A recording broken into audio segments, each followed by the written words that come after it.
नमस्कार, मी संदीप करमरकर. मी आज आपल्याला जे नवीन ज्योतिषी शिकत आहे त्याच्यासाठी अजून एक पत्रिका घेऊन आलेलो आहे. तो इलेक्ट्रिकल इंजिनियर आहे आणि त्याची आपण पत्रिका बघूया की इलेक्ट्रिकल इंजिनिअरिंग होण्यासाठी काय काय ग्रहांची युती किंवा ग्रहांचा काय संबंध पत्रिकेशी असतो ते आपण आता बघूया. तर मी तुम्हाला ती पत्रिका वाचून दाखवतो. मकर लग्न, द्वितीयात कुंभ रास, तृतीयामध्ये मीन रास, चतुर्थात मेष राशीचा चंद्र, पंचमात वृषभ रास, षष्टमात मिथुन रास, सप्तम स्थानात कर्क राशीचा मंगळ शनी, अष्टमात सिंह रास, नवमात कन्या राशीचा गुरु, दशम स्थानामध्ये शुक्र तुळ राशीचा आणि लाभस्थानात रवी बुध आणि पत्रिकेमध्ये 12व्या स्थानात धनुरास. कुठलाही ग्रह नाही. तर म्हणजे अशा पद्धतीने ग्रह कुठल्या स्थानात आहे? चतुर्थात आहे, सप्तमात आहे, नवमात आहे, दशमात आहे आणि लाभात आहे. आणि चतुर्थ स्थानात मेषेचा चंद्र, सप्तमात कर्क राशीचा मंगळ शनी, कन्या राशीचा गुरु, नवमात दशमात तुळ राशीचा शुक्र आणि लाभात वृश्चिक राशीचा रवी बुध. लग्न कुठले? मकर लग्न. तर ही पत्रिका दाखवतो मी. इलेक्ट्रिकल बी इलेक्ट्रिकल आहे, त्याची पत्रिका मी डिस्कस करतोय. कॉमन फॅक्टर बघू आपण इंजिनिअरिंगसाठी. तर ही पत्रिका दाखवतो तुम्हाला.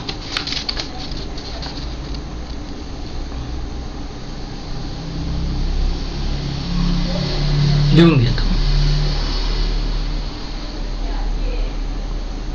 लग्न लिहा पहिलं आणि मग प्रत्येक राशीमधले जे ग्रह आहेत तेवढे लिहा, बाकीचं नंतर भरा. आता आपण याच्यामधलं महत्त्वाचा भाग जो आहे ती कुठलं ग्रहमान त्याला इंजिनिअरिंग होण्यासाठी उपयोगी पडलं. तर आता इंजिनिअरिंगमध्ये बऱ्याच ब्रँचेस आहेत.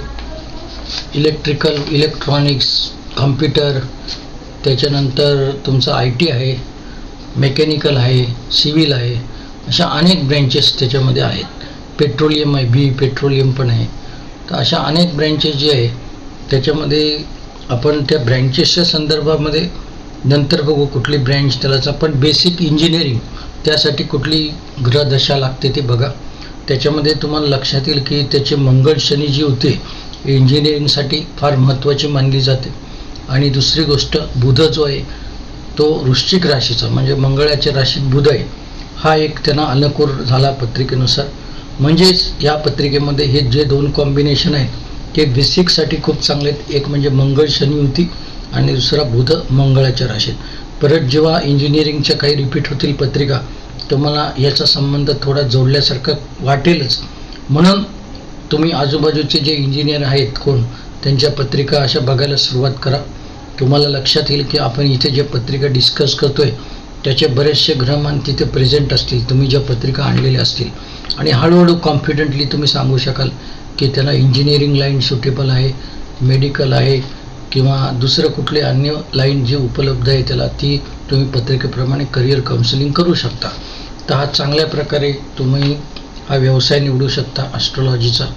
तर त्याच्यामध्ये तुम्हाला महत्त्वाचं काय पाहिजे की घाई न करता प्रिडिक्शन करायचं. ऑब्झर्वेशन पूर्ण झाल्याशिवाय प्रिडिक्शन द्यायचं नाही, अनुभव आल्याशिवाय प्रिडिक्शन द्यायचं नाही. नाहीतर मग काय होतं, ज्योतिषावरती विश्वास लोकांचा उडतो. म्हणून पक्कं ज्ञान करा. त्याच्यामध्ये मुख्य म्हणजे गोष्टी आहेत की त्याच्यामध्ये प्रेडिक्शन करण्यासाठी ऑब्झर्वेशन हे फार महत्त्वाचं आहे. आणि जसजशा तुम्ही आजूबाजूच्या लोकांच्या पत्रिका बघायला लागाल तसतसं तुम्हाला हे ज्ञान होत राहील.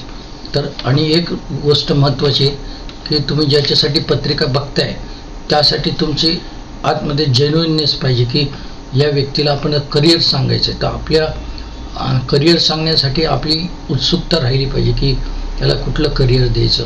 तुम्ही फ्रेश राहायला पाहिजे त्याच्याबरोबर, तर तुमचं प्रेडिक्शन करेक्ट येईल. आता तुम्हाला कशा प्रकारे ग्रहमान आहे ते आता तुमच्या लक्षात आलेले इंजिनिअरिंगच्या फील्डमध्ये अजून पत्रिका काही इंजिनिअरिंगच्या डिस्कस करू. तुम्हाला माझा व्हिडिओ आवडला की नाही ते सांगा. आणि तुम्ही माझा व्हिडिओ बघता याबद्दल खूप खूप धन्यवाद. परत एकदा भेटू. आभारी आहे.